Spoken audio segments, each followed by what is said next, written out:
Hi guys, this is Connie, back for some more Connie Reads White Fragility. Fragile. Totally butcher. I'm so sorry that I'm stumbling over my words. We're on chapter 2 called Racism and White Supremacy, part B, and probably part C because I can't cut and paste right now. The perception of race.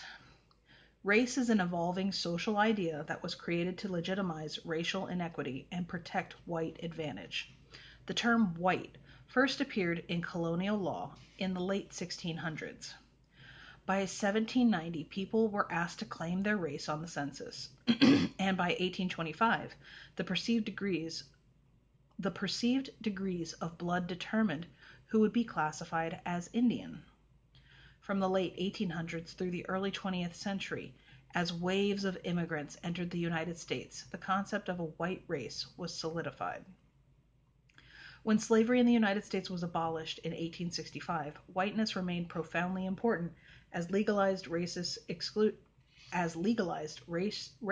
exclusion and violence against African Americans continued in new forms. To have citizenship and the rights citizenship imbued, you had to be legally classified as white.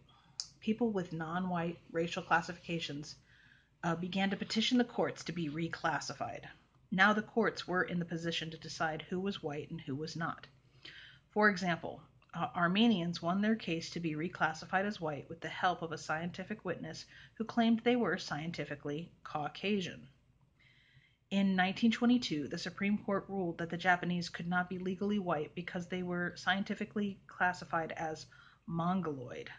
A year later, the court stated that Asian Indians were not legally white, even though they were also scientifically classified as Caucasian. To justify these contradictory rulings, the court stated that being white was based on the common understanding of the white man. In other words, people already seen as white got to decide who was white. The metaphor of the United States as a great melting pot in which immigrants from around the world come together and melt into one unified society through the process of assimilation is a cherished idea. Once new immigrants learn English and adapt to American culture and customs, they become Americans. In reality, only European immigrants were allowed to melt or assimilate into dominant culture in the 19th and 20th centuries because regardless of their ethnic identities, these immigrants were perceived to be white and thus could belong. Ouch. Race is a social construction, and thus who is included in the category of white changes over time. As the Italian-American man from my workshop noted, European ethnic groups such as the Irish, Italian, and Polish were excluded in the past. But where they may have been originally divided in terms of origin, European immigrants became racially united through assimilation. This process of assimilation, speaking English, eating American foods, discarding customs that set them apart, refined the perception of American as white. Racial identification in the larger society plays a fundamental role in identity development, in how we see ourselves. If we look white, we are treated as white in a society at large, or as white in society at large. For example, people of Southern European heritage, such as Spanish or Portuguese, or from the former Soviet Union, especially if they are new immigrants, were raised by immigrants. They are likely to have a stronger sense of ethnic identity than will someone of the same ethnicity whose ancestors have been here for generations. Yet, although their internal identity may be different if they pass as white, they will still have a white experience externally. If they look white, the default assumption will be that they are white, and thus they will be responded to as white. The incongruity between their internal ethnic identity, e.g., Portuguese, Spanish, and their external racial experience, white, would provide a more complex or nuanced sense of identity than that of someone who doesn't have a strong ethnic identity. However, they are still granted white status and the advantages that come with that status. Today, these advantages are de facto rather than de jure.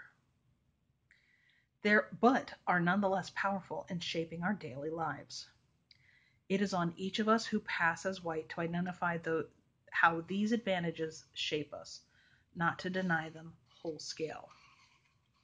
Because race is a product of social forces, it has also manifested itself along class lines. Poor and working class people were not always perceived as fully white.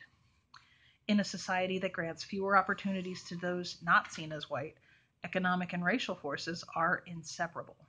However, poor and working class whites were eventually granted full entry into whiteness as a way to exploit labor. If poor whites were focused on feeling superior to those below them in status, they were less focused on those above. The poor and working classes, if united across race, could be a powerful force, but racial divisions have served to keep them from organizing against the owning class who profits from their labor. Still, although working class whites experience classism, they aren't also experiencing racism. I grew up in poverty and felt a deep sense of shame about being poor, but I also always knew that I was white and that it was better to be white. Okay, then we'll just do that section because this just goes on and on and on. So that's chapter 2b, uh, the perception of race. Be careful with that and enjoy, please and thank you. And I will link the next link in the description as these go up.